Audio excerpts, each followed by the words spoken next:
Glória a Deus. Bendito é o nome do Senhor Jesus. Glória a Deus.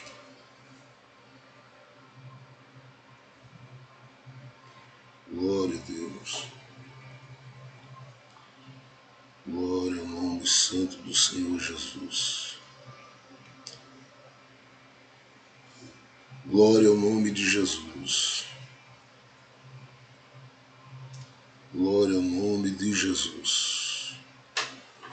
Bendito é o nome do Senhor Jesus para todo sempre. Glória a Deus. Glória a Deus. Glória a Jesus. Glória a Deus.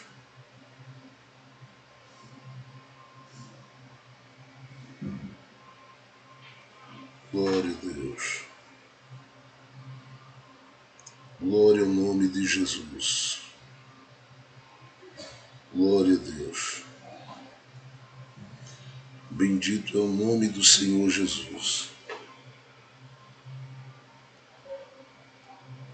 Glória a Deus.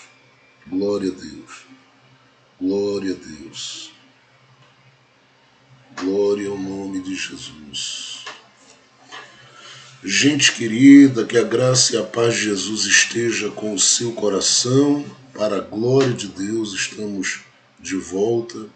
Graças a Deus, tendo esta oportunidade preciosa de juntos gastarmos esse tempo na presença do Senhor Jesus e hoje fazendo essa transmissão muito especial desta aula bíblica e tendo essa oportunidade de compartilhar desta aula através do nosso canal no YouTube e também através da nossa página no Instagram. Eu estou aqui dando apenas alguns segundos para aqueles que vão chegar, porque nós vamos gastar um tempo meditando na palavra de Deus e para mim é sempre uma alegria viver esse momento com você. Nós vamos fazer uma oração ao Senhor nesta nossa sala de aula e neste momento precioso nós vamos estar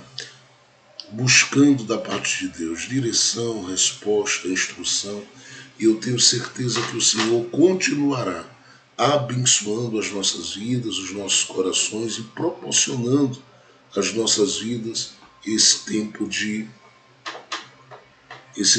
crescimento, porque Ele é aquele que nos guia, nos fortalece, nos instrui e nos orienta em todo o tempo da nossa vida. Portanto, abra o coração, deixe o Espírito do Senhor trabalhar em você e permita que a palavra de Deus ela alcance ou atinja, venha atingir o seu objetivo, que é trazer instrução nesta manhã. Aos irmãos que acompanham ao vivo aí no nosso canal no YouTube, Deus em Cristo abençoe você, tá bom? O nosso canal Jefferson Santos, que Deus abençoe os irmãos que nos acompanham, a todos que estão chegando também na nossa página no Instagram, sejam muito bem-vindos, que Deus em Cristo Jesus lhe abençoe e lhe conceda aí neste tempo, um tempo precioso, de muita paz, de muita graça e de muita comunhão na presença do Senhor Jesus. Que todos nós possamos, uma vez mais, sermos edificados pelo Senhor. Vamos orar buscando a face do Senhor Jesus e nós queremos agradecer a Jesus por tudo que o Senhor fez durante toda a semana que se passou e esta semana que começa, eu tenho certeza que será uma semana de bênção, uma semana de paz, uma semana de vitória, uma semana de alegria na presença do Senhor Jesus. Pai Celestial, muito obrigado em nome de Jesus por tudo que o Senhor tem feito nas nossas vidas. Nós que compomos a DCNPE, nós que compomos esse ministério Casa da Noiva, nós queremos te louvar pelo teu cuidado com o nosso coração, te louvar pelo presente que é ter o teu Espírito Santo conosco Queremos te louvar porque temos a tua palavra conosco. Queremos te louvar porque o Senhor do céu se importa com cada um de nós, trata com cada um de nós, ministra a cada um de nós, fala a cada um de nós, porque nós somos um reino de sacerdotes na tua presença. E te louvamos pela tua boa escolha na vida de cada um de nós, os teus filhos, e te suplicamos, fica com a gente aqui, age na vida da gente aqui, trabalha na vida da gente aqui e faz com que o nosso coração venha a ser atingido uma vez mais pelo entendimento, pela compreensão da tua palavra neste dia de aula, porque todos os domingos pela manhã que o Senhor nos concede, o nosso tempo é de reflexão a partir da tua palavra, é de busca pelo entendimento da tua vontade a partir da tua palavra. E é no nome do Senhor Jesus Cristo que eu te peço, fica conosco aqui. Nós te agradecemos pelas nossas convicções doutrinárias, que são bíblicas e sadias. Nós te louvamos porque a cada live nós temos sempre valorizado a tua palavra e temos permitido a cada dia a tua palavra estar no centro dessas lives e no centro do nosso entendimento e do nosso coração. Faz com que o rio da tua graça jorre nos nossos corações e a gente possa mais uma vez crescer naquilo que é o teu plano, crescer naquilo que é o teu propósito, crescer naquilo que é o teu desígnio. Toma à frente deste momento precioso e nos conduz, nos guia, nos leva àquilo que pode nos colocar em uma dimensão diferente, para vivermos um propósito diferente, para andarmos por uma direção totalmente diferente e vivermos aquilo que está no teu coração de uma forma diferente. Muito obrigado por se importar com o nosso coração. Muito obrigado por se importar com a nossa alma. Muito obrigado por ter enviado Jesus. Muito obrigado por toda a obra que o Senhor Jesus Cristo realizou lá na cruz do Calvário. E muito obrigado, porque essa obra desvendou todos os mistérios, quebrou a força de tudo que havia como cédula de dívida contra nós, porque ele a rasgou na cruz. Muito obrigado porque nenhuma ação contrária às nossas vidas no mundo espiritual podem ter direito sobre nós, podem prevalecer sobre nós, porque o Senhor Jesus expôs na cruz a vergonha, todos os demônios, todas as obras de Satanás foram desfeitas nele.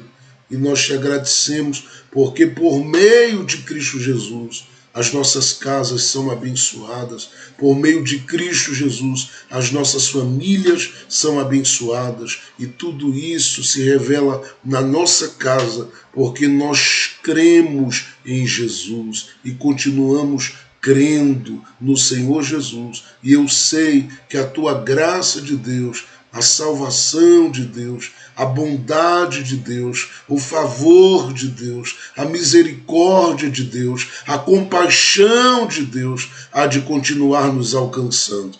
Eu te peço por cada lar, cada família, eu te peço por cada pessoa, cada pai, cada mãe, cada filho que carece da tua visitação, que os teus filhos sejam tocados, sejam abençoados, sejam alcançados pela tua fidelidade e pela tua bondade. Fica com a gente aqui, Senhor, e revela-te mais uma vez sobre as nossas vidas e para que o nosso coração continue realmente em todo o tempo crescendo na tua graça e no conhecimento da tua palavra.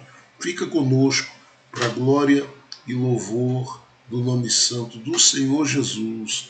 Amém, amém e amém. Glória a Deus. Gente, estamos felizes por mais este domingo que o Senhor nos concede, por mais esta manhã que o Senhor nos concede, podendo meditarmos na palavra de Deus. E eu quero hoje trabalhar e iniciar, na verdade, todo um trajeto extraindo uma série de lições preciosas sobre a igreja, e nós vamos trabalhar com a temática Descobrindo a Igreja a partir do livro de Cantares de Salomão. Você sabe que Deus me deu a graça de estar escrevendo o livro intitulado A Noiva do Rei. É um livro que tem alcançado corações e vidas de uma forma muito especial, não somente em vários lugares do Brasil, mas fora do Brasil. E nós passamos um tempo ministrando uma série de seminários pensando a igreja a partir do livro de Cantares. E durante todo este tempo que a gente tem feito isso, nós temos tido a alegria de vermos ser despertado, na verdade, uma fome, uma sede, um desejo por Deus, porque o livro de Cantares é este livro que fala da intimidade do coração de uma mulher, da alma de uma mulher e de um homem, por nome de Salomão. E por ser esse livro que trata de intimidade, ele é um livro que me chama a atenção e, na verdade, é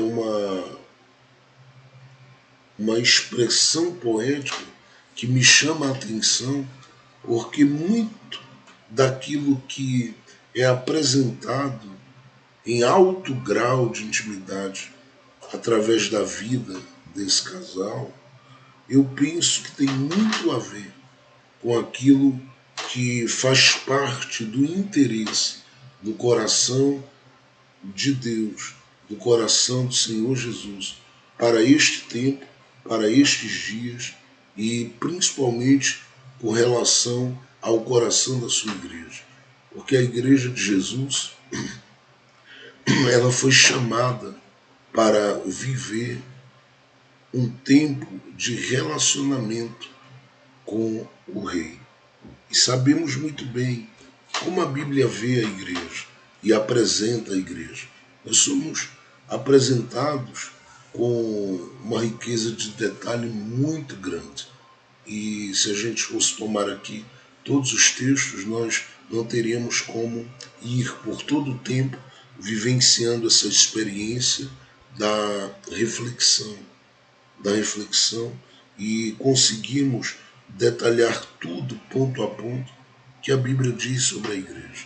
Mas basta olhar para a carta de Paulo aos Efésios, no capítulo 5, olharmos para o livro do Apocalipse, no capítulo de número 19, e olharmos para outros textos, como Apocalipse capítulo 1, verso 6, olharmos para 1 Pedro, capítulo de número 2, verso 9, atentarmos para a carta de Paulo aos Efésios, no capítulo de número 1, no capítulo de número 2, no capítulo de número 3, no capítulo de número 4, e aí, como eu citei o capítulo 5, mas olharmos no capítulo 5, no capítulo 6, e a gente vai encontrar uma série de definições que estão ligadas a nós como indivíduos em Cristo e a nós como igreja de Cristo Jesus.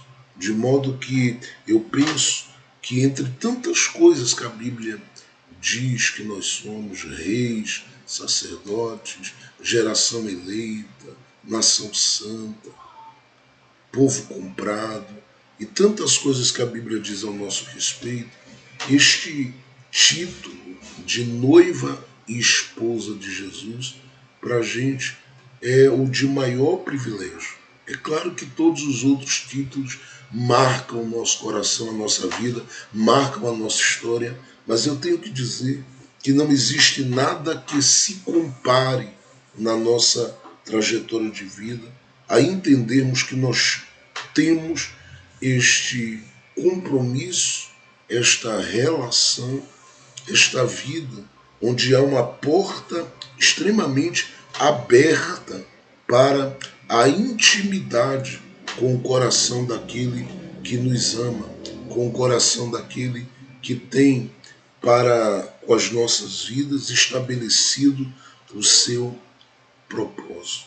Ou seja, há uma porta aberta para um relacionamento com Jesus. E pensar em relacionamento e não atentarmos aqui para passagens da Bíblia e principalmente atentarmos para o que está expresso, para o que está dito, para o que está exposto, para o que é apresentado nessa forma, através dessa forma poética que o livro de Cantares descreve, é perdermos muito. Então, eu quero hoje, começando nessa simples introdução, e depois que nós concluirmos todo esse pensamento a partir do livro de Cantares, nós vamos voltar à nossa caminhada com o livro do Apocalipse, que nós começamos e fizemos um pequeno intervalo e vamos dar continuidade também pensando todo o livro do Apocalipse. Eu sei que nós paramos no capítulo 1 e traçamos aí um paralelo para termos entendimento entre o capítulo 1 e o capítulo 4 e fizemos algumas considerações, mas a gente vai voltar. Todavia eu sinto que há uma necessidade de buscarmos vivermos esta relação profunda e íntima com o coração do Senhor Jesus. E nós precisamos, olhando para o livro de Cantares, descobrirmos isso, aprendermos isso. É claro que algumas pessoas, que particularmente já me acompanham há algum tempo, elas sabem o quanto, né, a gente, em alguns momentos, passamos gastando um tempo precioso, seja no púlpito, seja através de algum áudio enviado, compartilhando verdades sobre o livro de Cantares de Salomão. E, na verdade, sempre com esse objetivo de nos fazer entender que há uma descoberta do que a igreja é a partir de Cantares de Salomão. Então eu quero ler com você Cantares no capítulo de número 2. Depois nós vamos ler o capítulo de número 6. Tá bom? Cantares, capítulo de número 2. Um abraço aí aos nossos irmãos que estão passando por aí. Que Deus conceda uma tarde abençoada. Um abraço aí ao pastor Wellington. Deus abençoe ali em São Paulo, esse instrumento de Deus. Deus continue usando poderosamente na pregação da sua palavra. Um grande abraço aí ao Tias. Um abraço também aí à irmã Dayana, que passou por aí, a irmã Renata Santos também passou por aí, a irmã Adriana Florencio, que passou por aí, ao Davi, que passou por aí também, a nossa irmã Wanda também, Deus abençoe. Deixa eu ver aqui, a Roseane também que passou por aí. Enfim, muita gente boa está passando por aí. Nós éramos já para termos iniciado esta live, mas não foi possível. E graças a Deus estamos tendo a oportunidade. Lembrando que nós estamos transmitindo ao vivo no nosso canal no YouTube. Eu quero dizer a você que vai ficar aí gravado para que você possa ser edificado depois. Mas olha aí, Cantares de Salomão, no capítulo de número 2, Cantares de Salomão, capítulo de número 2, eu quero observar com você, Cantares de Salomão, capítulo 2, nós vamos ler a partir do verso 14. Na verdade, vamos tomar aqui o verso 14, o verso de número 16, 17. Diz assim: Pomba minha, que andas pelas fendas das penhas, no oculto das ladeiras, mostra-me a tua face. Faze-me ouvir a tua voz, porque a tua voz é doce e a tua face graciosa. Meu amado é meu, e eu sou dele. Ele apacenta o seu rebanho entre os lírios, até que refresque o dia e fujam as sombras. Volta, amado meu, faze-te semelhante ao gamo ou ao filho dos veados sobre os montes de Betel. Olha as expressões, verso 14. Pomba minha que andas pelas fendas das penhas. Verso 16. O meu amado é meu e eu sou dele. Ele apacenta o seu rebanho entre os lírios. Até que refresque o dia, fujam as sombras. O meu clamor é esse. Volta, amado meu. O meu clamor é este. Volta, amado meu. Olhar para o livro de Cantares de Salomão, fica claro que o livro trata do relacionamento de um rei e de uma mulher.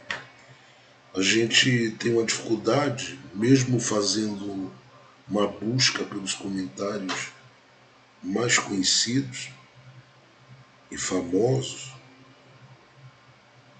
a gente tem uma dificuldade de identificar quem é esta mulher tão amada por Salomão. Mas temos, no mínimo, a partir do livro dos Reis, um entendimento que pode, inclusive, ser usado e aplicado a este momento, o entendimento de que ela não é qualquer pessoa. Inclusive, há uma menção que ela faz no capítulo de número 1 de Cantares, que nos deixa, no mínimo, curioso do porquê que ela faz essa declaração, e a gente só, de alguma forma, fazendo uma ligação com outros textos da Bíblia, é que a gente consegue, no mínimo, ter uma noção de que essa noiva ela era filha de uma certa autoridade. E essa autoridade, do ponto de vista do livro dos reis, porque ainda que se diga não é, mas alguns comentaristas bem antigos conseguem chegar a esse entendimento e a essa conclusão, coloca, na verdade, esta mulher como a filha de um faraó. Na verdade, se pensa nela como uma egípcia e se pensa nela como alguém cuja história descende da figura de Agar e que está também ligada à história, biblicamente falando, do Ismael. E isto se pensa olhando para o livro de Cantares, porque na poesia ela faz uma menção a ser semelhante às tendas de Quedar. E esse Quedar, particularmente, que ela cita, é um descendente de Ismael, os quais, na verdade, cresceram, desenvolveram e ganharam espaço ao longo da sua jornada de vida no deserto. E possuíam, na verdade, uma característica muito específica e era percebida entre eles essa característica. Estes descendentes de Ismael, eles eram chamados, e poderíamos chamá-los assim, de os homens das tendas escuras, os homens das tendas pretas. E por que isso acontecia assim? Porque foi uma forma que eles encontraram ao longo da história, foi uma forma que eles encontraram de se protegerem e se defenderem estando no deserto. E quando a gente olha para o livro de Cantares, e percebe essa expressão sendo citada, a noiva particularmente faz menção no capítulo de número 1, o verso de número 5, que ela se assemelha às tendas de Quedar. O que ela está fazendo e traz para a gente, no mínimo, comparando com as versões bíblicas mais próximas do original, ela faz menção de duas coisas que estão ligadas aqui e que são de motivo, na verdade, de curiosidade e que desperta, em outras palavras, a nossa a atenção, nos chama a nossa atenção.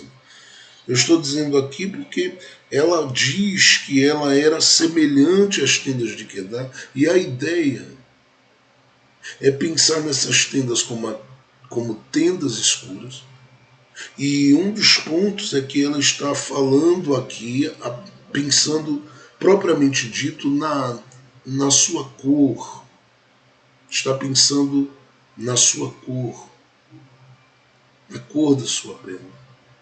Outra questão está ligada ao que essas tendas escuras representavam ou falavam àqueles que apresentavam-se no deserto, porque haviam muitos saques, haviam muitos ladrões, haviam muitos embates que se enfrentavam nesses ambientes do deserto. Haviam muitos embates. Embates estes que às vezes faziam com que pessoas perdessem coisas que lhe eram preciosas. Inclusive, o livro de Cantares de Salomão, no capítulo de número 1, verso 6, se você atentar à última parte, ela fala de uma perda que ela teve e que para ela foi uma perda irreparável no livro de Cantares. Eu estou falando aqui dessa noiva que apresenta-se particularmente como aquela que é semelhante à tenda de Quedar. Ela está dizendo justamente isso. Eu sou semelhante a uma tenda escura. E ela está se referindo a princípio à sua cor de pele, porque no verso 6 ela continua, em Cantares no verso 6, dizendo: eu sou morena, e não atentes por eu ser morena, porque o sol do deserto me queimou. Mas ela também está falando sobre aquilo que essas próprias tendas escuras comunicavam a qualquer pessoa que se aproximava, porque devido a esses embates, nenhum bandido, nenhum ladrão, ninguém, eu digo desses ladrões do deserto, teria coragem, a ousadia de aproximar-se dessas tendas escuras, porque o que se espalhou em dias de deserto e em dias de convivência com aqueles moradores das tendas escuras é que eles nada mais eram do que extremamente violentos. Eles eram extremamente cruéis, perversos, e tinham uma série de outras características. Na verdade, o que eles faziam era se defender, de modo que eles não deixavam ninguém tomar o que é deles, e se isso alguém viesse tentar a investir, sofreria danos terríveis. De modo que se espalhava, eu tenho certeza, que aqueles que habitavam naquela tenda escura e são apresentados desta forma, eles eram vistos como os homens da tenda das trevas. E isso era dito que, particularmente ao pegar o couro a pele de um animal escuro e fazer com que aquelas tendas fossem erguidas, a tenda era associada à atitude deles de defesa contra quem queria roubar, contra quem queria tirar, contra quem queria arrancar. Então você olha para o livro de Cantares e percebe que essa noiva, ela diz: eu era como as tendas de Quedar, eu era como uma tenda escura.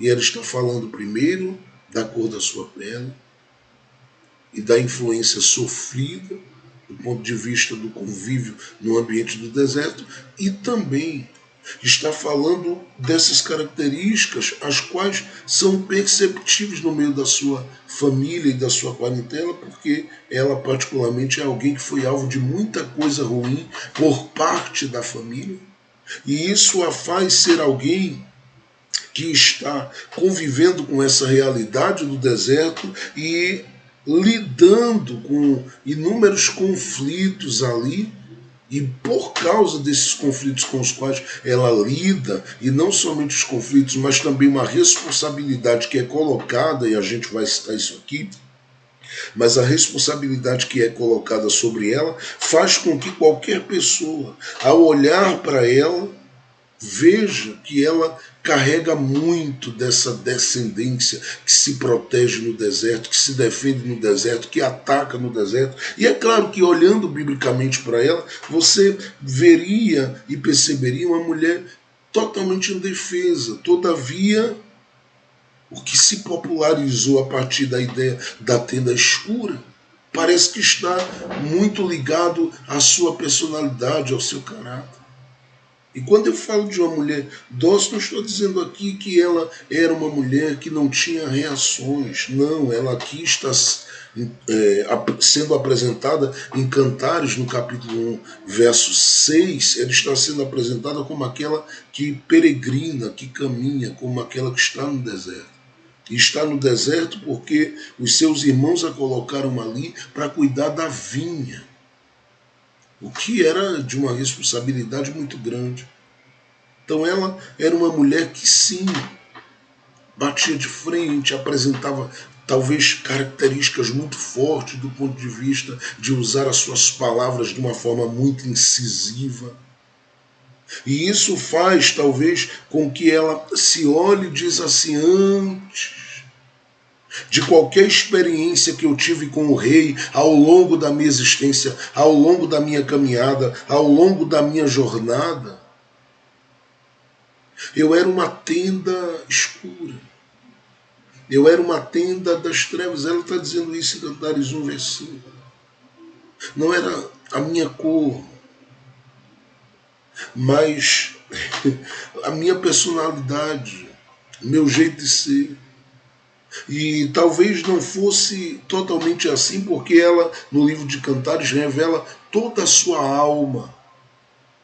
Mas ela, pela experiência, o convívio, o lidar com o deserto, ela decide, no seu trajeto, no seu caminho, ser esta mulher que vai se apresentando de uma forma muito, mas muito especial, como aquela que foi encaliçando, crescendo, sofrendo, aprendendo, lidando com situações das mais diversas que talvez a colocaram como alguém que dizia para si mesma: eu preciso me defender. E ela começa a manifestar-se assim, como esta que se vê. Ela se vê. Não é ninguém que está dizendo. Ela diz: eu era como as tendas de Queda. E por que ela diz eu era? Porque agora ela já está inserida em um outro contexto, que não tem a ver com o deserto. O contexto que ela está inserida é o contexto de um palácio. E, por incrível que pareça, isso não acontece assim, de uma hora para outra. Custa tempo. Se você tomar o livro de 1 Reis, capítulo 3, e também atentar para 1 Reis, capítulo de número 7, você vai perceber, a partir da leitura bíblica, que se em verdade, inclusive há comentários mais antigos que corroboram essa ideia, mas se em verdade ela é esta figura, esta mulher que apresenta-se ao longo do caminho como a filha desta autoridade chamada Faraó, conhecida como Faraó, ela é alguém que lida, no mínimo, com duas situações bem difíceis. A primeira toda a cobrança e toda a falta de liberdade para viver que alguém que estava debaixo desse jugo e dessa ligação genealógica conhecia. Ela não tinha liberdade, não tinha, uma vez sendo uma filha de Faraó. E claro, precisamos considerar que se a história dela se liga ao contexto bíblico, ela está sendo ligada a um contexto onde a figura da mulher não gera aquela expectativa ao nascer. Uma segunda coisa que se percebe é que se ela é apresentada como esta filha de Faraó, como esta que tem essa ligação com o Egito, fica claro que ela não consegue crescer tendo, eu diria, o seu coração pastoreado por paternidade. Porque, primeiro, que haviam vários filhos, do ponto de vista do que ela narra, do que ela descreve no capítulo de número 1, verso 6, poeticamente. Se existem, além dela, mais irmãos. E aqui a figura da mãe dela também é citada, todavia, no livro de Cantares. Todavia. Não aparece como aquela que ganha destaque, tem expressão. Porque, na verdade, parece que ela é uma agregada do ponto de vista da relação à história desse faraó.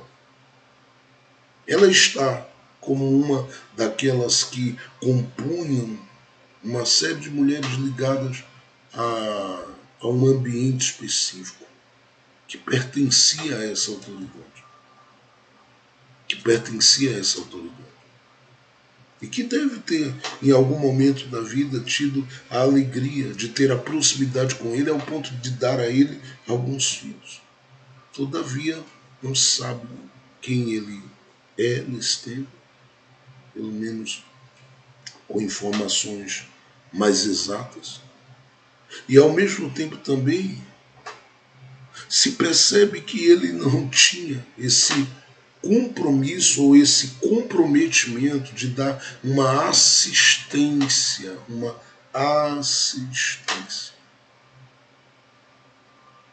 àqueles que particularmente viriam dele como descendência, como filhos. Agora imagine, se vem essa mulher no meio desse pacote, o que se pensa do coração dela? O que se pensa da vida dela? Você não vai olhar para ela aqui como alguém que está em todo o tempo sendo cuidada, em todo o tempo sendo valorizada. Não. Você vai percebê-la como uma mulher, e é bom que se diga isso, que está sendo citada no livro de Cantares por milagre. Porque ela era mais uma entre as demais. Primeiro, que não tinha liberdade. Segundo, que não tinha cobertura, cuidado, proteção. E ao dizer isso, no mínimo eu já começo pela direção do Espírito Santo, a lhe fazer entender o porquê que ela manifesta tanto amor pelo rei Salomão. Porque na ausência de liberdade e na ausência de cuidado paterno, ela encontra alguém que inclina seu coração totalmente na direção do rei. E que manifesta do seu coração uma profunda gratidão com relação ao rei. E aí, quando a gente olha para Cantares de Salomão, a gente começa a perceber que o que a gente tem aqui, inclusive apresentado no livro de Cantares, por parte dessa poesia e destas almas poéticas que aqui estão envolvidas, é um testemunho valiosíssimo de alguém que no coração e na alma diz: eu não fui das crianças mais felizes, eu não fui das adolescentes mais felizes, eu não fui das mulheres mais felizes, até encontrar na minha vida o Rei,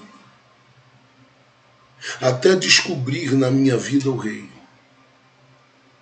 até ser alcançado, atingido na minha vida pelo Rei, até ser acolhido pelo Rei, até ser abraçado pelo Rei,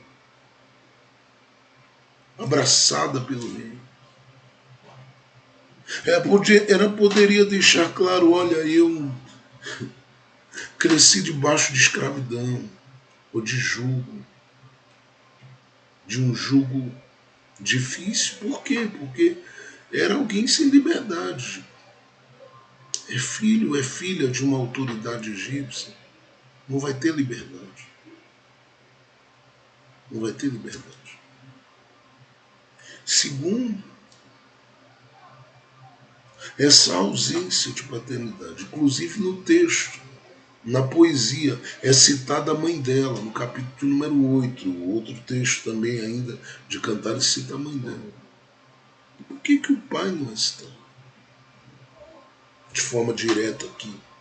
Porque não há uma intervenção. Então, ela é alguém que cresce com essa ideia. Há uma autoridade sobre mim, mas que nunca vai manifestar amor. Porque não tem nenhum vínculo. Não. E é claro que essa figura dessa autoridade aqui, que está sobre ela, citada em 1 Reis capítulo 3, em 1 Reis capítulo 7, essa autoridade, eu vou dizer de novo, esta autoridade aqui, ela representa a figura daquele que mantinha e mantém muitos sob jugo, sob opressão, sob maus tratos, sob escravidão. Não se tem liberdade. E a figura do faraó está representando o adversário das nossas almas aqui, que mantinha essa mulher sob essa palavra de escravidão. Até porque ele não sabe o que é ser pai. Ele não tem prazer nenhum em proporcionar à alma e ao coração de quem está ali nada, porque ele não tem felicidade para dar a ninguém, tem alegria para dar a ninguém, não tem prazer para dar a ninguém, não tem gosto de vida para dar a ninguém. Ele é apenas essa autoridade que está sobre para subjugar. É esta autoridade que está sobre para machucar. É esta autoridade que está sobre para matar. E aí o texto deixa claro o porquê que essa mulher no livro de Cantares expressa a sua alma em amor. Expressa todo o carinho, ela expõe da sua alma tudo aquilo que está lá dentro, do ponto de vista desse sentimento, dessa relação, desse desejo de estar.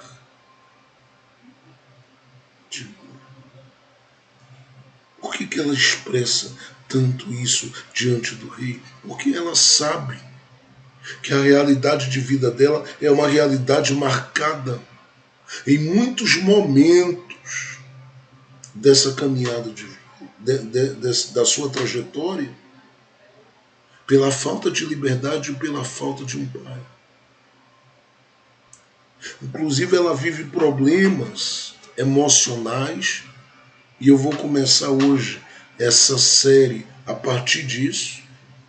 Ela vive problemas emocionais violentíssimos.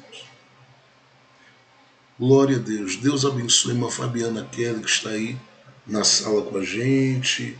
Um abraço aí, Aline Tieso, pastor Hélio Tieso, povo abençoado, gente que a gente tem orado sempre por vocês. Deus abençoe muito. Grande abraço. Então, voltando, ela apresenta-se aqui como aquela que tem problemas emocionais fortíssimos, seríssimos. Porque você imagina, ela é uma entre vários irmãos. Ela narra isso em Cantares capítulo 1, verso 6. Ela é uma não benquista entre os irmãos. Ela narra isso em Cantares 1, verso 6. Inclusive no capítulo 1, verso 6, não tem uma razão. Se percebe que a expressão que ela usa é que os seus irmãos se indignaram contra ela. Você sabe a razão. Você não sabe a razão. Talvez porque, no mínimo, ela é daquelas que está ali no meio, olhando para um lado e para o outro, e diz assim: isso aqui é escravidão. Isso aqui não é vida, isso aqui não é história de família, isso aqui não é sonho, isso aqui não é projeto, isso aqui não é. Isso aqui não é reino de liberdade. Isso aqui é escravidão. Viver como a gente vive. E no caso dela, principalmente, porque ela é fêmea. Sem carinho, sem abraço, sem beijo, sem cuidado, sem zelo, sem nada. É uma coisa que deixa qualquer um de nós estarrecido ao olharmos para o texto e perceber que ela está viva ao longo do caminho, ainda vivendo, mesmo não tendo esse apoio, esse cuidado, esse abraço, porque é a realidade que ela vive, é a realidade dos que estão no Egito. É a realidade de quem vem dessa raiz e dessa história. Do ponto de vista, falando espiritualmente. É uma vida de escravidão, é uma vida de opressão, é uma vida onde não se tem liberdade, alegria, tranquilidade, fôlego, prazer de viver, não. É uma escravidão, é um tempo de opressão, é um tempo de dores, um tempo de danos, é um tempo terrível e danos para as emoções. Então, quando você está olhando para Cantares, ela começa a dizer umas coisas e agora a gente começa a ler. Porque no capítulo 1 de Cantares, você já sabe a origem, particularmente, o que é possível quanto à origem dessa noiva, você começa a percebê-la com todo o perfil que é apresentado. Porque é claro que quando você olha para o livro de Cantares de Salomão, a gente está pensando na igreja a partir desse livro. E a igreja é justamente esse grupo dos que foram tirados do Egito. Dos que foram arrancados da escravidão. Dos que foram tirados dessa vida terrível. Sem liberdade, sem paternidade. Sem amor, sem carinho, sem abraço, nada. Apenas como alvo de uma autoridade que subjuga, que oprime, que maltrata. E isso não é citado só agora, porque você vai perceber, inclusive, o livro do Êxodo, lá no capítulo de número 1, mostrando uma dessas autoridades que ao longo da história exerceu um certo poder e maltratando o povo de Deus. Então imagina o que era ser alguém convivendo com isso, sem liberdade, sem pai, sem vida, sem alegria, sem prazer. O resultado de tudo isso é este conflito que vai se gerando dentro de casa, porque eu olho para essa poesia toda expressa aqui, e eu sei que é uma poesia narrativa, porque ela está expondo o que ela viveu, lidou todos os dias da sua caminhada de vida. Então não é fácil para ela viver esse processo, não é fácil para ela lidar com esse processo, não é fácil para ela conhecer esse processo do ponto de vista das dores que ela sofre. Porque ela está convivendo e grita dentro de casa, talvez, expondo sua opinião e dizendo isso aqui não é vida, isso aqui não é vida, isso aqui não é vida, isso aqui não é vida. O que ela não contava é que ela seria arrancada, ela seria tirada daquela vida sem pai e sem liberdade. E como isso iria acontecer? Bom, do ponto de vista bíblico, através da poesia expressa, a gente percebe. Seria nada mais, nada menos do que uma intervenção de um rei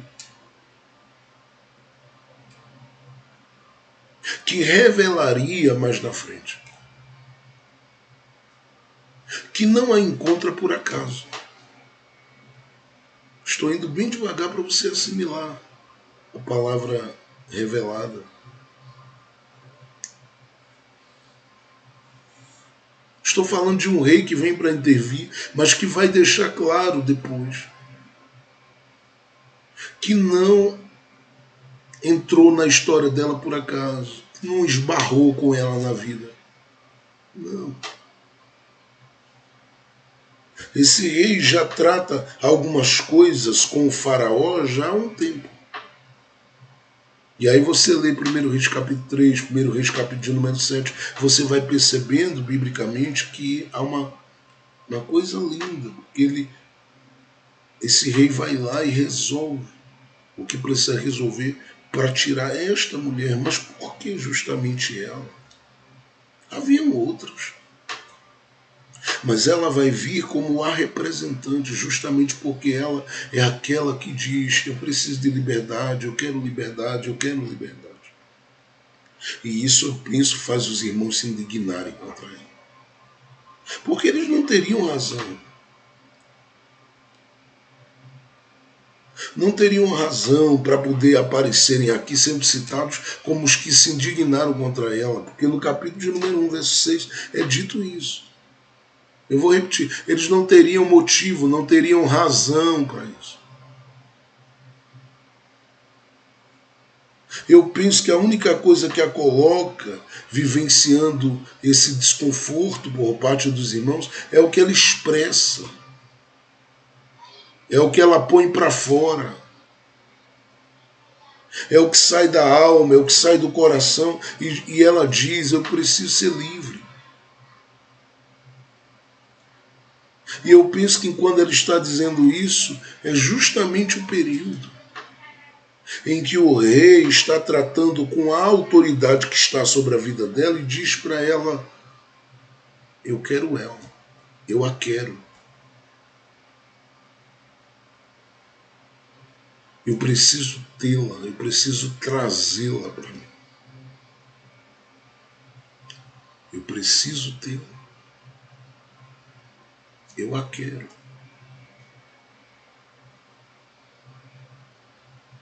Só que ele vai revelar que ele não esbarra com ela por acaso. É por isso que eu digo que quando você olha para o livro de Cantares, o livro de Cantares é o livro que começa pelo fim. Porque quando você olha para o que é expresso, há um grito de gente que está no palácio do rei, ao avistar essa noiva, e diz: nosso rei está voltando. Nosso rei está vindo ali. Ó. Mas eles olham e ficam...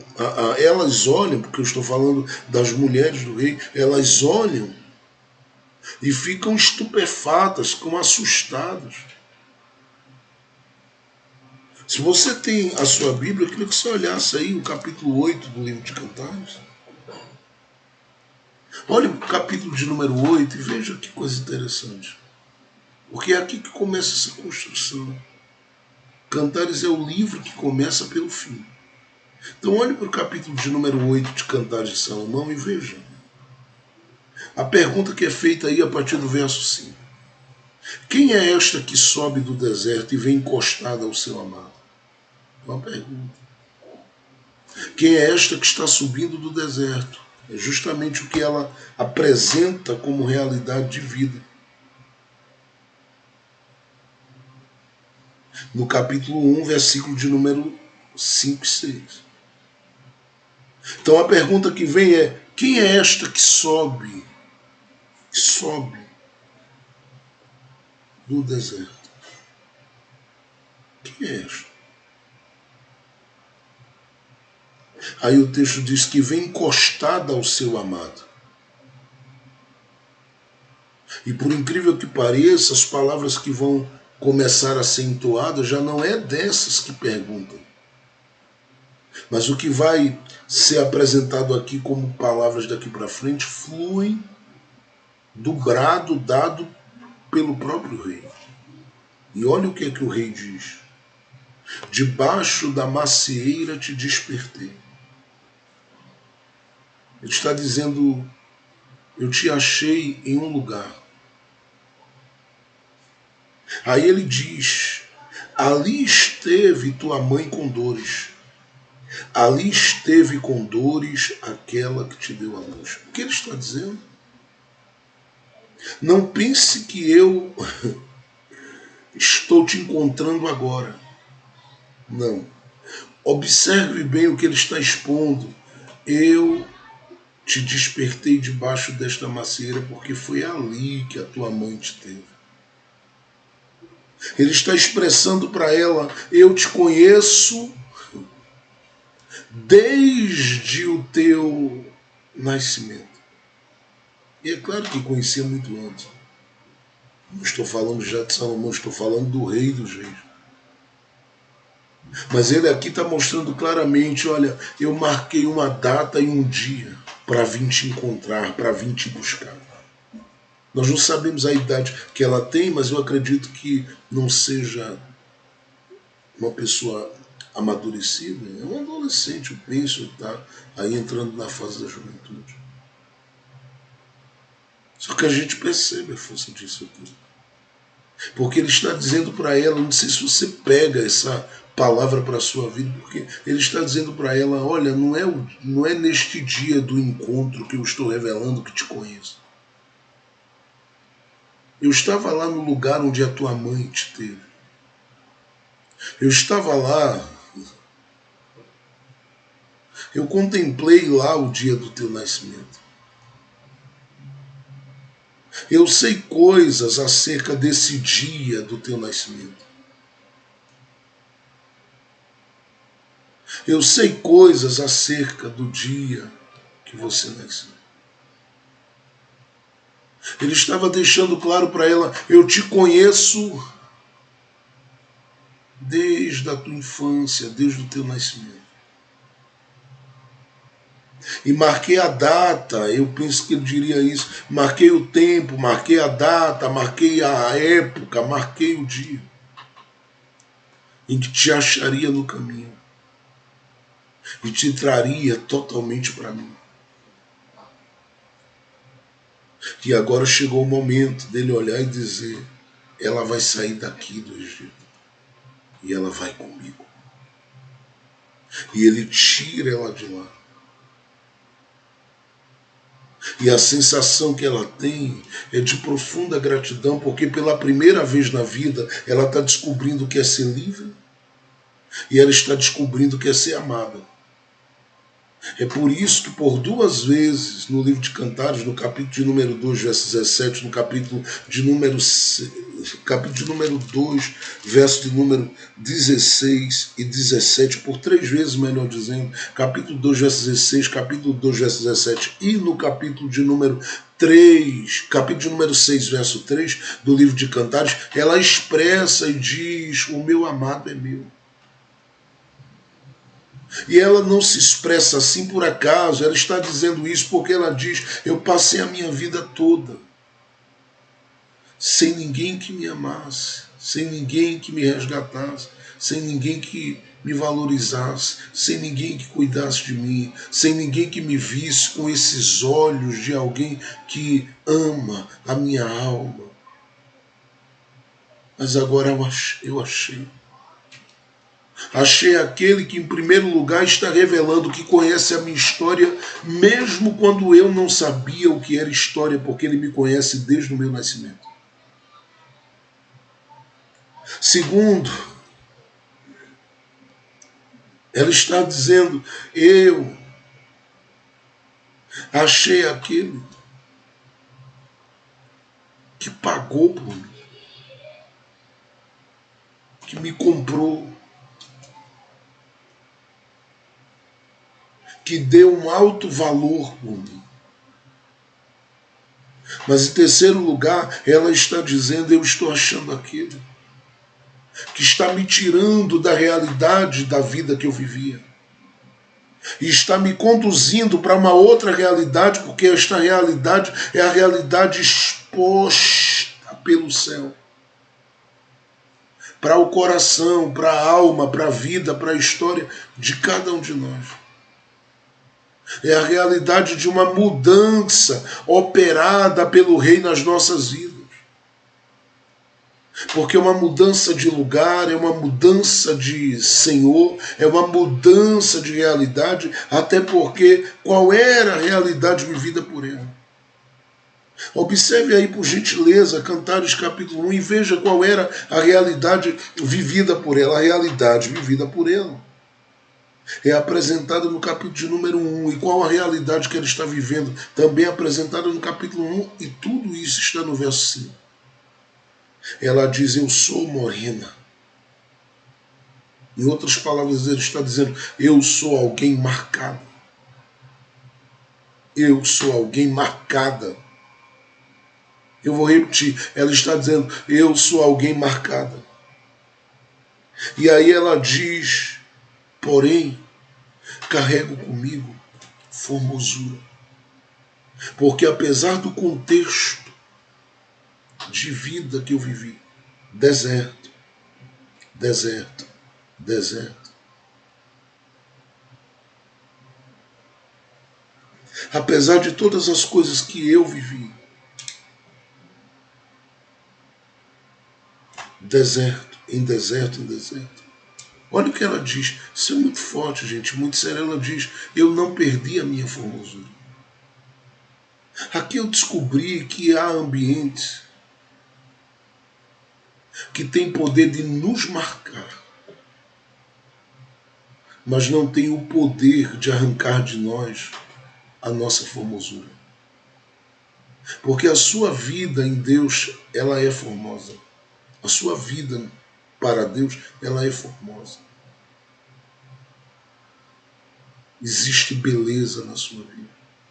Às vezes você não percebe, não vê. Mas os dons que você tem, as habilidades que você tem, os talentos que você tem, as coisas que você carrega com você, isso fala muito, mas muito mesmo, gente. Eu vou repetir, isso fala muito da formosura que você carrega. Você pode ter sido marcada por opressão, pode ter sido marcado por escravidão, por humilhação, por experiências doídas, daquelas que desconstrói todo mundo. Você pode ter sido marcado como alguém que parece que a vida ela te colocou debaixo de um jugo do qual você parece não sair, não se livrar, não viver, não desfrutar, nada. Mas existe uma formosura em você. A formosura no seu espírito. A formosura na sua alma. A formosura no seu olhar, na sua expressão, nas suas palavras, na sinceridade do seu coração. Existe, biblicamente falando, uma formosura. E a Bíblia sabe, a Bíblia está deixando isso aqui claro para revelar e nos fazer saber que não é o ambiente que muda o que somos. Ele marca. Às vezes com dor, às vezes com situações que a gente convive e diz: meu Deus, marcou a minha vida, que luta, que processo, que coisa ruim. mas não alterou a beleza de Deus em você. E essa beleza, ela está aí expressa. Talvez você diga, mas pastor, as coisas que eu vivi, as coisas que eu estou vivendo, as coisas com as quais eu lido e estou lidando, as coisas as quais eu experienciei na minha vida, elas têm, pastor, deixado marcas terríveis. Mas eu vim nesta tarde, nesse início de estudo, dizer ao seu coração que a sua história não está marcada para desconstruir a beleza que nela há. A marca é apenas o que você carrega. A beleza é o que você é. E o próprio Deus sabe que a única pessoa que pode acabar com a sua formosura é você. Ninguém, nem nenhuma circunstância, e nem nenhuma situação que te oprima, que te machuque, que te maltrate, que te massacre, pode alterar a beleza que você carrega. Você é formosa, você carrega esta formosura de Deus na sua vida. É isso que ela está dizendo, eu sou marcada, verso 5. Mas eu sou formosa. E aí ela diz assim: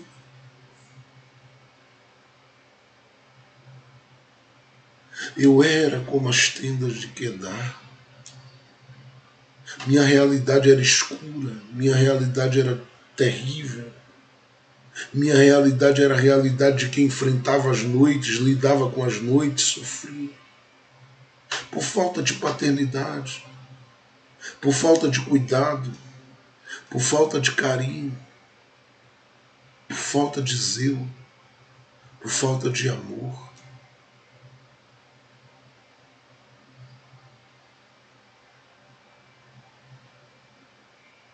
Ela diz, eu era a mulher cuja história de vida estava alicerçada nessa coisa escura.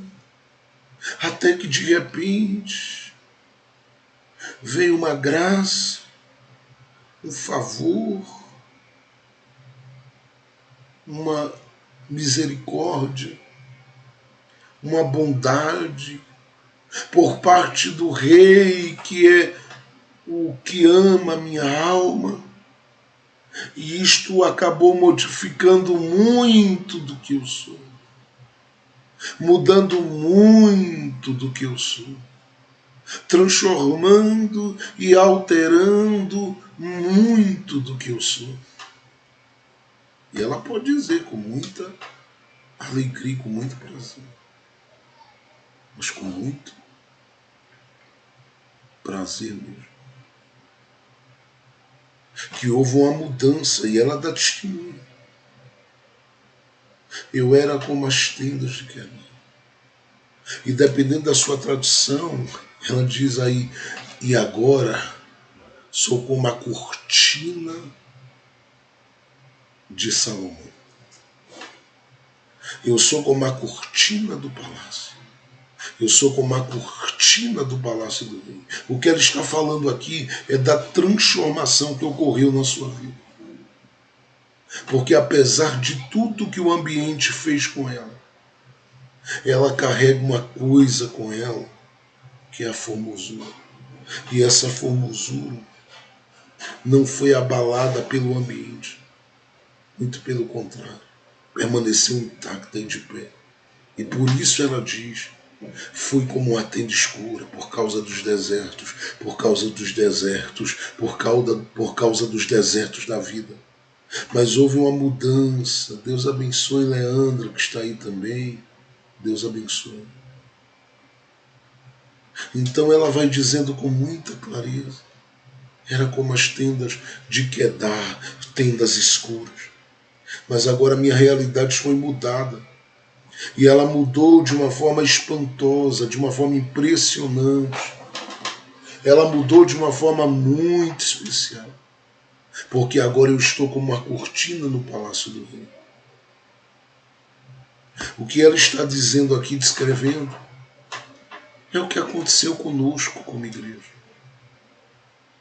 Porque nós somos, diz Paulo, nós somos transformados, nós somos mudados. A nossa realidade de vida mudou. A nossa realidade de vida mudou. Ele nos alcançou, Ele nos comprou, Ele nos resgatou, Ele nos tirou de onde estávamos. E a nossa, eu vou repetir, gente, a nossa realidade de vida mudou. Olha o que Paulo diz em Colossenses, no capítulo de número 1, verso de número 13 e 14. Olha o que Paulo diz. O qual, ele está falando de Jesus e da igreja. E ele diz, o qual nos tirou da potestade das trevas. O qual nos tirou da potestade das trevas e nos transportou para o reino do Filho do seu amor. Ele está falando dessa transformação, ele está dizendo o qual nos tirou da potestade das trevas, daquela fase que nós éramos como as tendas de Quedar. E ele diz, e nos transportou para o reino e nos colocou como uma cortina do palácio. Ele fez uma mudança na vida da gente. Ele fez uma mudança na história da gente. Ele fez uma mudança no coração da gente. Ele fez uma mudança nos pensamentos da gente. Ele fez uma mudança nos desejos da gente. E essa mudança foi grande. Paulo está dizendo aqui, nós fomos tirados do império das trevas e trazidos para o reino.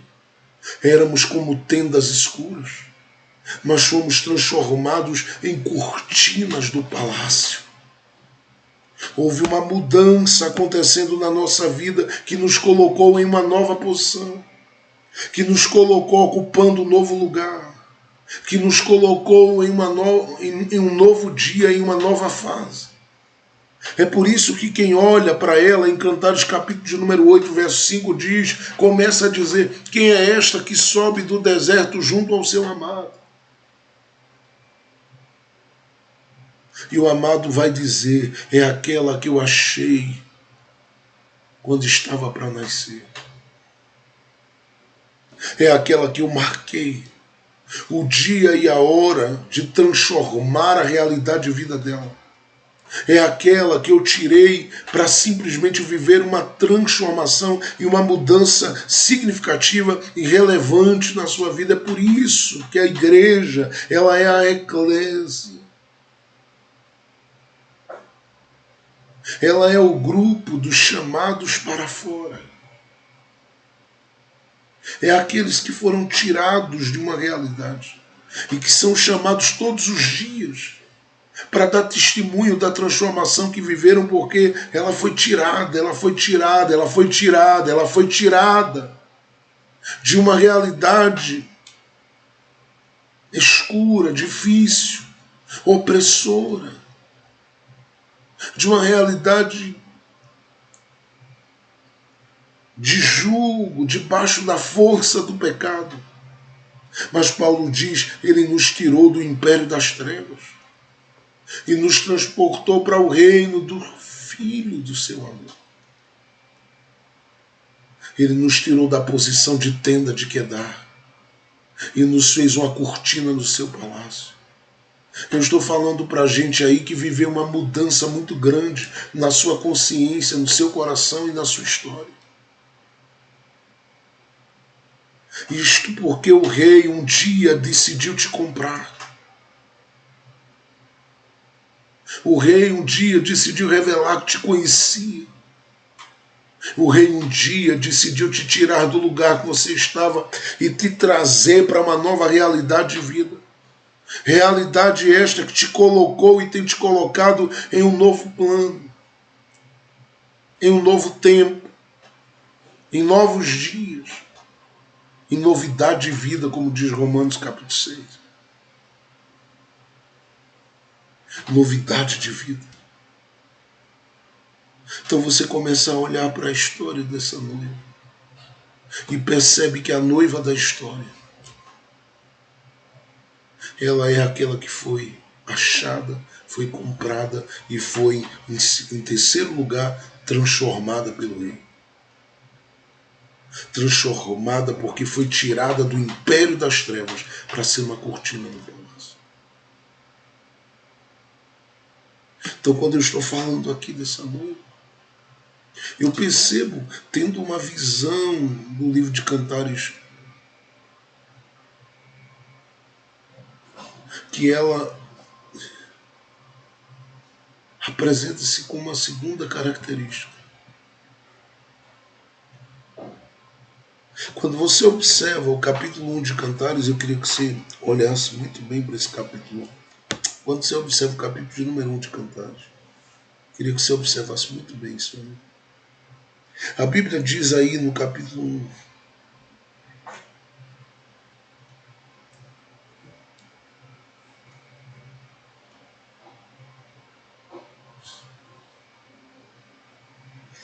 observe, por favor, verso de número 3 e 4. Capítulo de número 1, verso de número 3 e 4. Olha o que ela diz. Suave é o aroma dos teus ungüentos, como o unguento derramado é o teu nome. Por isso as virgens te amam.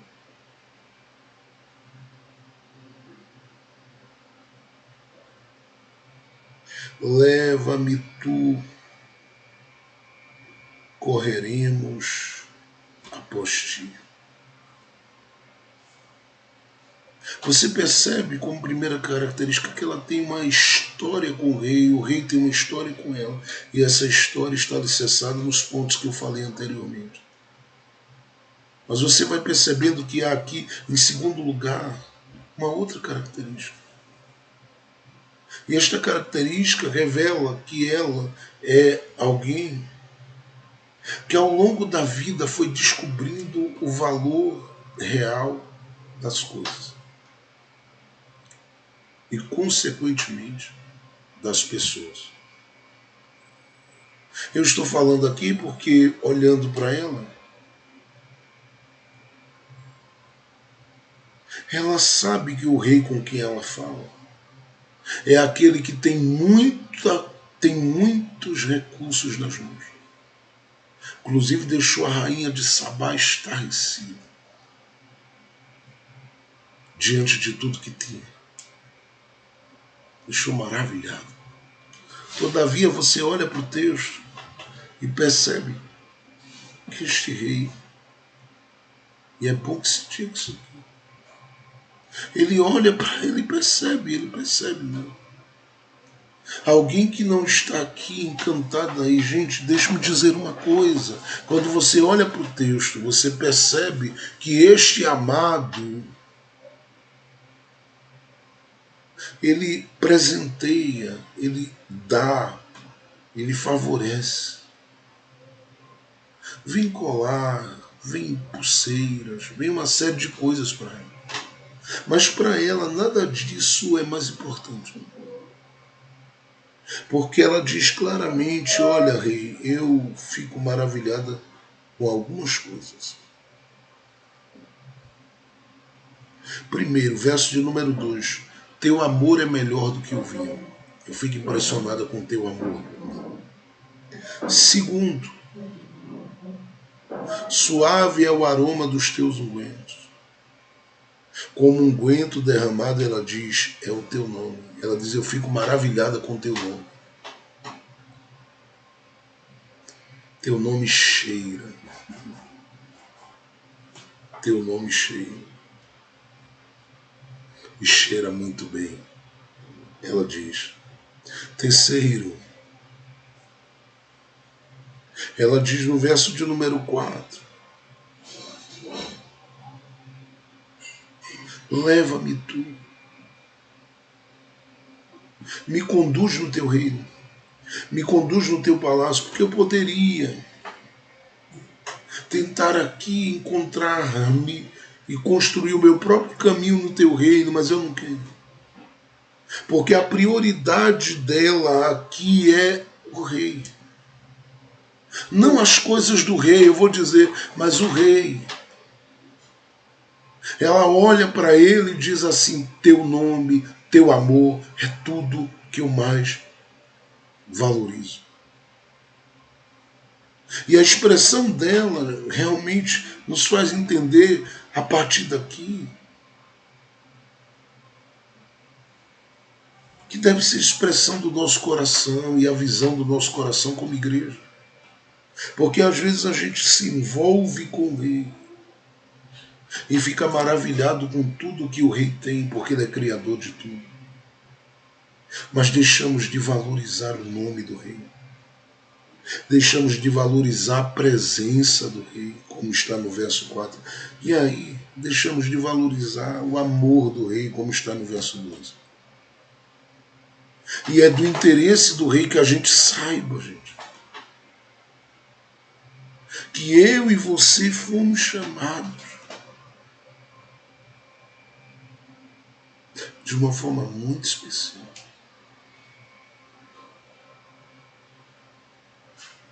De uma forma muito grandiosa. Nós fomos chamados para nos movermos a partir do nome do rei, do amor do rei, da presença do rei. Se eu perguntasse a você hoje, o que é que você está buscando? Qual seria a sua resposta?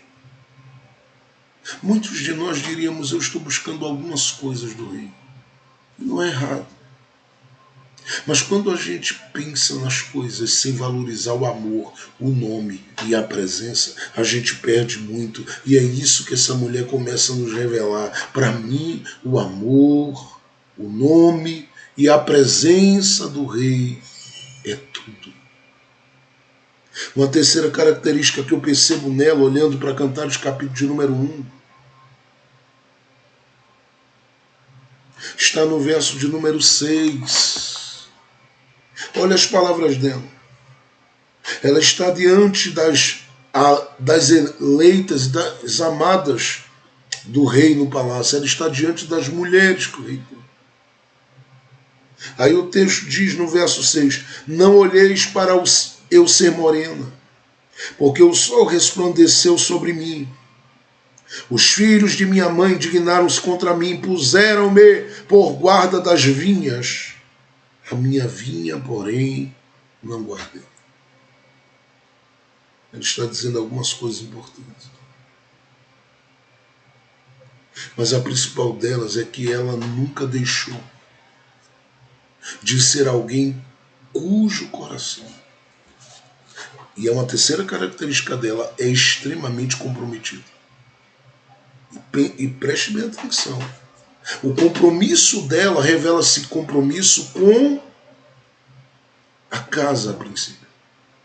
Porque ela está dizendo aqui: olha, meus irmãos tiveram raiva de mim, mas eles fizeram uma coisa comigo, me colocaram por guarda das vinhas. Aí ela diz assim: a minha vinha, porém, eu não guardei. Mas não diz respeito às vinhas dos irmãos. Por que não? Porque a dos irmãos ela se comprometeu em guardar. E ela revela-se como aquela que perdeu, isso é muito interessante. Ela perdeu a dela para proteger a dos irmãos. E isto revela o comprometimento dela. Agora isso ela está dizendo para deixar claro. Se eu tive compromisso em dias de deserto, quando eu era a tenda de Quedar, e estava empurrada pelos meus irmãos guardando as vinhas, e me comprometi, se eu tive compromisso, lá, você acha que eu não estaria como a igreja comprometida aqui? Você acha que eu não estaria como a igreja extremamente, profundamente comprometida aqui? Ela revela-se como a igreja comprometida. Escute, eu não estou falando de uma igreja perfeita, mas eu estou falando de uma igreja comprometida. Quando eu estou dizendo que não estou falando de uma igreja perfeita, não é que a igreja de Jesus não seja. Mas do ponto de vista da relação humana, a gente falha muito. E ela tem os seus momentos em que ela falha. Mas o comprometimento dela é percebido. Quando você olha para o capítulo 3 do livro de Cantares, e é bom que você atente para isso, eu queria olhar antes o capítulo de número 2. Observe aí, quando você olha para o capítulo 2 de Cantares, capítulo de número 2 do livro de Cantares, observe por favor, capítulo 2, você vai perceber aí algo tremendo. Veja no verso de número 1 em diante, do verso 1 ao 3, observe, Cantares capítulo 2, verso 1 ao 3. Eu sou a rosa de Saron, o lírio dos vales. Qual o lírio entre os espinhos, tal é o meu amor entre as filhas. Agora olha o verso 3. Qual a macieira entre as árvores do bosque, tal é o meu amado entre os filhos. Observe, Cantares, capítulo 2, agora só o verso 3, observe. Qual a macieira entre as árvores do bosque, tal é o meu amado entre os filhos. Olha o comprometimento dela. Desejo muito a sua sombra. E aí o texto diz assim, e debaixo dela me assento. Comprometimento. Ela revela-se como uma igreja comprometida. Porque ela está aqui ligada ao amado, e o amado é aquele que tem sombra. O amado é aquele, eu vou repetir, que tem sombra. O Salmo de número 91, que é conhecido de todos nós, diz isso. Que o amado tem sombra. E ela diz assim, eu desejo, eu quero, eu anseio, eu alimento a expectativa em mim de estar à sua sombra. Mas ela entende, não basta desejar, eu tenho que mostrar a ele que eu estou. E ela vai para debaixo da sombra. Ela diz, eu estou amparada, eu estou guardada, eu estou protegida, eu estou simplesmente bem cuidada. Ela é uma igreja que se revela como uma igreja comprometida. Comprometida. Olhe para o capítulo de número 3, que coisa interessante acontece aí. Capítulo 3, verso 1 em diante. De noite em minha cama busquei aquele a quem ama minha alma. Aí ela diz assim, eu busquei e não achei. Ela não achou. Mas ela fez o quê? Ela buscou. Vou repetir a leitura. De noite em minha cama, no meu lugar de intimidade, eu busquei aquele a quem ama minha alma. Ela diz, eu busquei e não achei. Há um comprometimento dela. Tanto é que no dia que ela não acha, ela sai para procurar aqui no capítulo 3. Ela diz, eu vou andar até achar. Eu vou buscar até achar. Eu vou procurar até achar. Comprometimento. Mas uma quarta característica que a gente percebe aqui dessa noiva, eu queria que você olhasse para o capítulo de número 1, o verso 7, depois a gente volta aqui para o capítulo 2. Capítulo 1, verso 7 diz, dize-me, ó tu, a quem ama a minha alma, onde apacentas o teu rebanho. No capítulo de número 2, queria que você observasse aí. Verso de número 16, olha o que ela diz. O meu amado é meu e eu sou dele. Ele apacenta o seu rebanho entre os livros. A pergunta dela é, dize-me. onde apacenta o teu rebanho, no capítulo 1, verso 7. No capítulo 2, verso de número 16, ela diz assim: eu sei onde ele apacenta o rebanho. Porque você não vai perceber que o amado deu respostas aqui no capítulo 1. Mas ela fez de tudo para saber onde ele apacenta o seu rebanho. E isso é muito especial porque o desejo dela fica claro. Ela quer ter uma identidade reconhecida. E eu percebo aqui que ela tem como característica uma identidade. Uma identidade. Ela diz: eu sou ovelha. Eu sou ovelha. E eu quero saber onde apacenta. Aonde o Senhor fala com as ovelhas. Aonde o Senhor cuida das ovelhas. Aonde o Senhor alimenta as ovelhas. Aonde o Senhor, por onde o Senhor guia as ovelhas. O Salmo de número 23, que é conhecido por nós, revela muito disso. Né? Quando diz que o Senhor é o nosso pastor e Ele não nos faltará. E diz que Ele guia-nos pelos seus caminhos. Há um texto, o texto do Evangelho de Jesus, conforme escreveu João capítulo de número 10, que é um texto conhecido.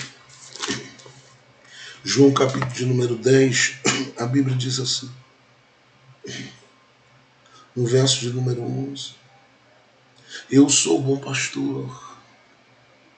O bom pastor dá a sua vida pelas ovelhas.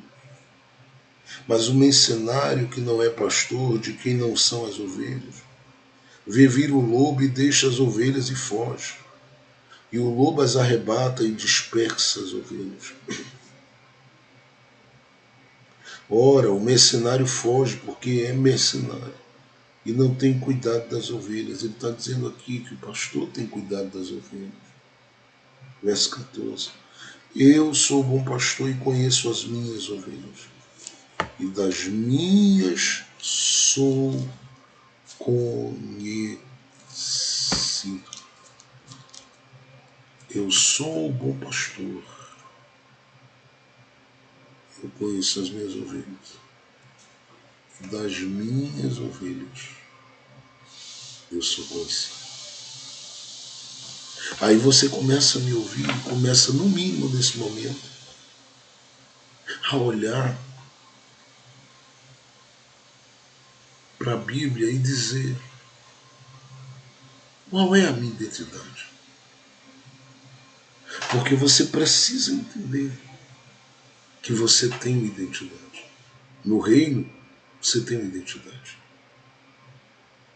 Você é ovelha. Você é alguém conhecida pelo pastor e que conhece o pastor. Você é alguém que tem um relacionamento aprofundado com o pastor. Você é alguém que sabe muito bem que o seu pastor está cuidando de você. Só que a gente percebe uma outra característica dessa noiva aqui. E eu estou falando dessas características para a gente chegar agora em um ponto muito importante. Muito importante. Observe aí o capítulo de número 2 do livro de Cantares. Capítulo de número 2. Verso de número 14 que a gente leu. E observe, por favor, o que diz aí, a partir do verso 14. Pomba minha. Ele está vendo ela como aquela que ama a pureza. Pomba minha. É a expressão que ele usa para ela. Pomba minha. Ele diz: eu estou te vendo como aquela que ama, que é puro. Consciência pura, coração puro. Pomba minha. Aí ele diz que andas pelas fendas das penhas, no oculto das ladeiras. E aqui há um grito dele dizendo assim: mostra-me a tua face. Pare aí. Por favor, pare aí agora. Porque aqui o rei consegue dizer assim: eu te vejo com essas características todas. E entre essas características, como aquela que ama o que é puro, ama o que é verdadeiro, ama o que é sincero, ama o que é bom, ama o que é honesto. Eu te vejo como igreja assim, que ama o que é puro. Só que eu sei que apesar de todo o zelo da sua alma e do seu coração, você lida com conflitos violentos. Por quê? Porque apesar de ter sido tirada da realidade do Egito, se percebe com muita força que ela, a noiva, se percebe aqui com muita força que ela, esta noiva aqui, ela luta contra coisas que a afligem. E isso são coisas que particularmente cada um de nós vivemos, porque por mais que a gente diga quero o rei, amo o rei, vou estar com o rei, busquemos ao rei, mas que a gente busque ao rei, busque ao rei, busque ao rei, por mais que a gente busque ao rei, é necessário dizer a você, é necessário dizer a cada um de nós que a gente tem os nossos medos, os nossos embates pessoais, os nossos conflitos, e é bom que se diga que esses conflitos, na maior parte das vezes, envolvem algo ligado à nossa vida sentimental e emocional. Também puderam. No capítulo 1, verso 6, a gente leu, ela diz que sofreu dentro de casa a indignação dos irmãos. E quem sabe mais o que? Humilhações, maltratos, palavras difíceis, doídas de se ouvir. Ela sofreu muita coisa no caminho. Sofreu muita coisa na sua trajetória, sofreu muita coisa na sua caminhada, sofreu muita coisa neste tempo da sua vida. Mas você olha para a Bíblia e fica pensando. Mas ela não está com o rei. Está. Ela não fala com alegria dessa vida que ela tem com o rei. Fala. Ela não diz que houve transformações na vida dela com relação ao rei. Diz. Mas ela vive embates que estão ainda pesando muito nessa relação dela com o rei. Inclusive o rei grita e diz assim: amada minha, eu estou te vendo, pomba minha, como aquela que anda pelas fendas da rocha. Você está como aquela que tem medo de se revelar. Eu penso talvez que é o fato dela desejar permanentemente estar com o rosto coberto. Eu penso que tem a ver com o fato dela estar simplesmente totalmente coberta.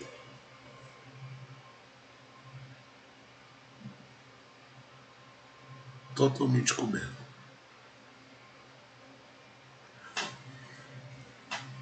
Isso pesa para o coração, isso pesa para a alma, isso pesa para a vida dela. Pesa, e pesa muito. Porque chega uma hora que ela dá um grito e diz assim: rei. Com outras palavras ela usa, mas ela grita: rei. Está no verso 7 do capítulo 1. Eu não quero mais o véu no rosto. Chega de andar errante, porque aqui o rei está dizendo, tu estás como quem anda pela fenda da rocha. Primeiro porque ela decide não revelar o rosto, não revelar a cara. Isso aqui é o começo de tudo. Ela decide ficar escondida. Ela decide se trancar dentro de si. Não abrir o coração, não colocar para fora o que pesa. As machucaduras deixadas pela falta de paternidade. As coisas que ela carrega, que pesam e fazem da vida dela uma vida quase que presa a essa realidade de alguém que não consegue fluir, não sorri, não brinca, não é feliz, não se sente realizada. Também pudera, ela não teve o cuidado que tinha que se ter, o carinho que se tinha que se ter, que tinha que ter. Ela não teve o abraço que tinha que ter. E por não ter, ela sente. Ela sofre com isso. Ela é maltratada emocionalmente por isso. Ela sente as dores de tudo isso. E aí quando a gente olha para a Bíblia e a gente percebe tudo isso aqui sendo colocado nas Escrituras como expressão do rei, nós percebemos que o rei está disposto a tratá-la. Mas para tratá-la, ele diz assim, mostra o rosto. E isso parece uma coisa, né? Você olhar e dizer assim, o rei a trouxe e não tinha visto o rosto dela. Claro que sim, ele chama ela de formosa, ele chama ela de maravilhosa e diz que ela é como a rosa de Saron. Enfim, ele fala uma série de coisas sobre ela. Claro que ele a viu, olhou nos olhos, ele viu. Só que aqui ele está fazendo uma convocação para que ela apresente o seu interior. Ele diz, revela a face, mostra a tua face. Porque esta que eu estou vendo, esta que eu estou lendo, esta que eu estou percebendo, não é a realidade total do que você é. Ou se não é a realidade total do que você é, tem alguma coisa que você carrega por trás disso aí. E ele percebe realmente que ela precisa colocar isso para fora, porque para cada momento que ele se achega, ela busca esconder-se, ela foge. E parece que o que eu estou dizendo aqui é algo totalmente distante da gente, não é? Mas quantas vezes já dissemos a Deus, Deus, para mim tá bom.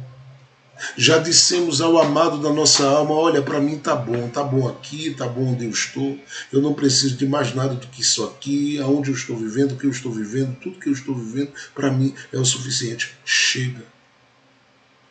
Não me convide para nada, não me chame para nada, não conte comigo para nada, não me envolva em nada, não me capacite para nada, eu não me vejo capacitada e foge.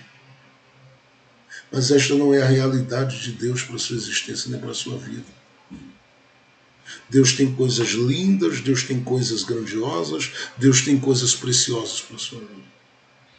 Mas as coisas preciosas de Deus para a sua vida, elas passam. E passam mesmo por essa revelação do que você está carregando. E hoje, eu quero a princípio, nessa introdução reflexiva com base no livro de Cantares, perguntar a você, você vai continuar escondida aí dentro? Ou vai se revelar? Você vai continuar escondida aí dentro? Ou vai se revelar? Eu diria a você, revela-te para o reino. Eu diria a você, coloca tudo diante dele. Fala para ele o que você fala para as amigas. Fala para ele o que você fala para amigos. Fala das tuas crises. Fala das tuas crises emocionais. Fala das feridas que foram abertas. Conta para ele das coisas que machucaram você ao longo da vida. Fala para ele daquelas coisas que mexeram com a sua estrutura e deixaram você em algum momento da sua vida muito mal. Fala para ele de tudo que você vê. Coloca tudo para fora. Porque ele sabe às vezes que você apresenta um sorriso, mas lá na alma, aquelas marcas ainda te fazem chorar.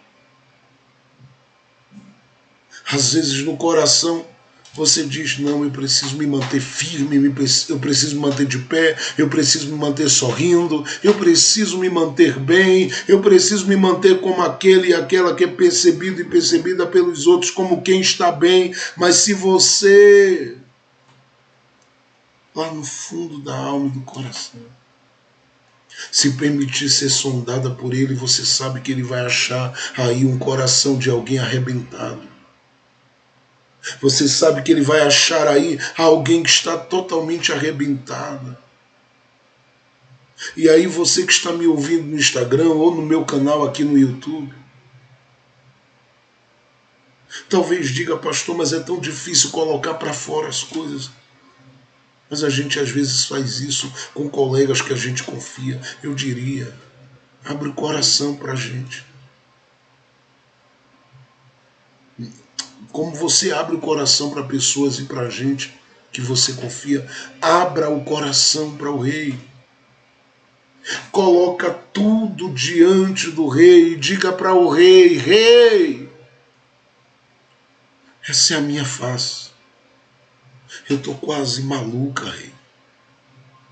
Eu estou vivendo uma perturbação emocional, psicológica muito grande, porque tudo que eu sofri, tudo que eu vivi, as coisas que eu passei, essas coisas todas, isso acabou com muita coisa do que eu sou.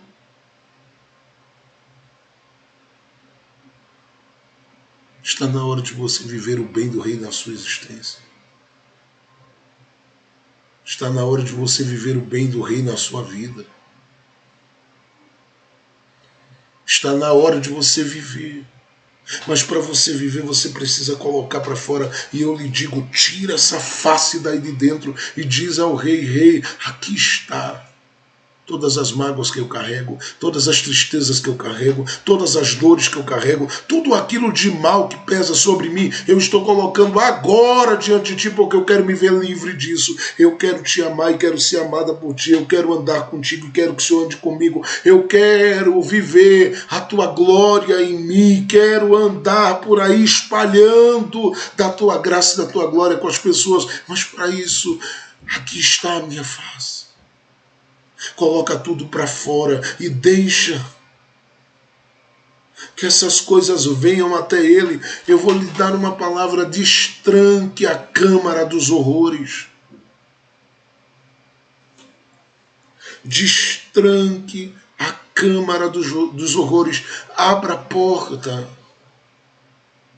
Aonde está essa salinha carregada de coisas pesadas que te fazem se sentir cansado, cansada, abatido, abatida, debilitado, debilitada, sem vida, sem fôlego, sem prazer, de nada.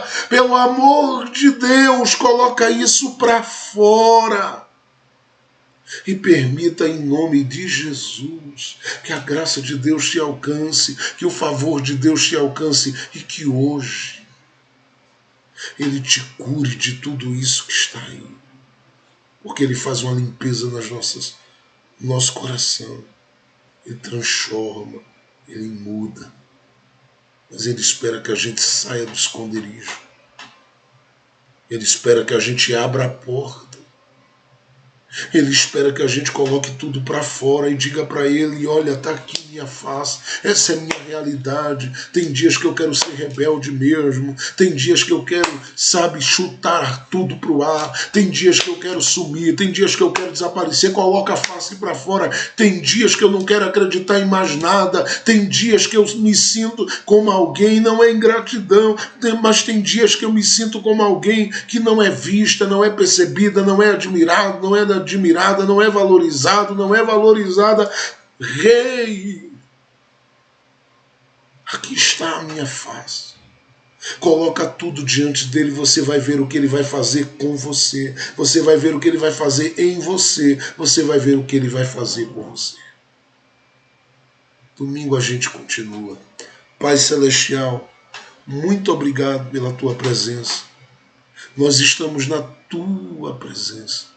E eu sei o quanto o Senhor ama a DCNPE. E eu sei o quanto o Senhor nos ama. Porque nós amamos fazer com que a tua palavra ela chegue de uma forma acessível aos corações. E eu quero te pedir neste dia, abençoa o teu povo que está acompanhando esta live, no canal do YouTube, aqueles que estão acompanhando no Instagram, todos, sem exceção. Que sejam abençoados, beneficiados, favorecidos, tocados, fortalecidos por tua graça. De modo que estes que têm características que glorificam o teu nome possam nessa caminhada da vida, no mínimo, estarem dizendo, Rei, diante de ti, que querem a cada dia aproximar-se do seu coração e revelarem na sua realidade o que carregam, o que sentem, aquilo que está às vezes pesando, falando, ministrando e sendo colocado para fora. Eu acredito muito, Rei, que tu tens um desejo profundo para com a nossa alma, um desejo profundo para com o nosso coração. Eu acredito muito que tu queres, deseja, sim, que a gente viva o teu melhor, que a gente viva o teu plano, que a gente viva o teu propósito. Cuida do nosso coração, cuida da nossa alma, cuida da nossa história, cuida da nossa vida. E nos faz viver, Pai, aquilo que o Senhor tem para a gente. Fica conosco, trabalha conosco, age conosco, atua conosco todos os dias e faz com que a cada domingo, Pai, nós possamos entender qual o posicionamento que o Senhor quer de nós como igreja, olhando para o livro de Cantares. Que estes corações possam hoje sair da fenda da penha, porque esta fenda da penha é aquele lugar de preocupação, é aquele lugar de disfarce. Ajuda-nos a colocar a cara para fora e dizer ao Senhor: eu quero ser melhor, eu quero estar mais perto, eu quero viver mais de Ti, das Tuas coisas na minha vida. E eu creio que o Senhor o fará, para a glória do Teu nome. Continua cuidando dos Teus filhinhos, continua cuidando das Tuas filhinhas, e abençoa-os durante esta semana. Abençoa o culto que teremos hoje à noite, Pai. Fortalece os nossos corações, nos dá uma noite de vitória. Traz a Tua palavra de uma forma especial aos corações. E faz com que tenhamos uma noite feliz na Tua presença, carregada de amor, de carinho, de compaixão, de bondade, porque Tu és aquele que ama a nossa alma. Muito obrigado por tudo que o Senhor ministrou ao nosso coração. Eu sei que o Senhor há de continuar falando, porque Tu vais nos levar a níveis maiores e a coisas muito boas que o Senhor tem reservado para a gente. Que seja assim, Pai. Em nome do Senhor Jesus. Em nome de Jesus. Amém e amém. Gente, que bênção foi estar com vocês. Muito obrigado pela atenção, carinho. Deus em Cristo abençoe a irmã Paula.